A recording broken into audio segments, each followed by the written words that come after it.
خودکشی عجیب و غیر قابل باور فرزانه ناز در کشور دبی. دلیل این کار فرزانه ناز چی بوده است؟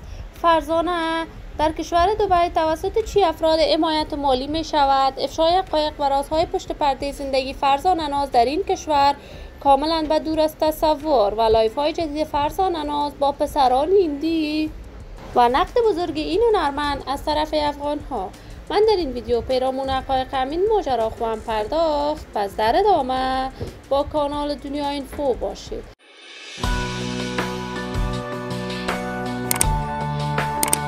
سلام و سلامتی نثار تک تک از شما دوستداران نهایت ارجمند کانال دنیا اینفو. شما را خوش آمدید میگم به یکی دیگر از ویدیوهای جذاب و دیدنی این کانال.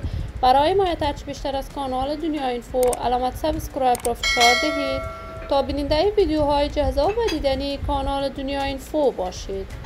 فرزانه ناز هنرمند جوان، چهره شناخته شده و مطرح در میان هنرمندان افغانستان است. علاقمندان و دوستداران خاص خودش را دارد. فرزانه ناز عاشقانه هنر موسیقیش را از سن نوجوانی به پیش میبرد. وی آرزو داشت دختر سینما شود با اجرای چندین فیلم در سینمای افغانستان، ولی نتوانست موفق گردد. وی راه هنر موسیقی را انتخاب کرد. سفرهای در کشور پاکستان داشت. در آن کشور آهنگهای بیشمار نزد استادان پاکستانی ساخت و در مدت خیلی کوتاه شهرت خوب در میان مردم افغانستان برای خودش پیدا کرد. فرزانه ناز بعد از آن که محبوب شد سفرهای مختلف آسیایی داشت. وی به کشور هندوستان سفرهایی داشت و بالاخره به آرزوی قلبیش رسید و در کشور پاکستان به سینما را پیدا کرد. در چندین فیلم عیس رقاص رقصید. تازه تصاویر این دختر خانم از دبی به نشر می رسد که وی در حالت بدیسی روحی و روانی در شفاخانه در دبی بستری است.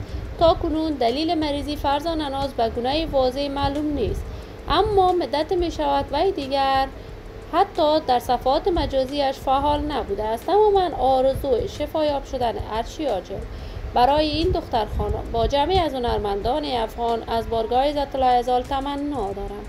دوستداران و همراهان نهایت ارجمند کانال دنیا اینفو، شما هم نظریاتتان را در بخش کامنت با من شریک بسازید. این ویدیو را با دوستداران و طرفداران فرزانه ناز به اشتراک بگذارید.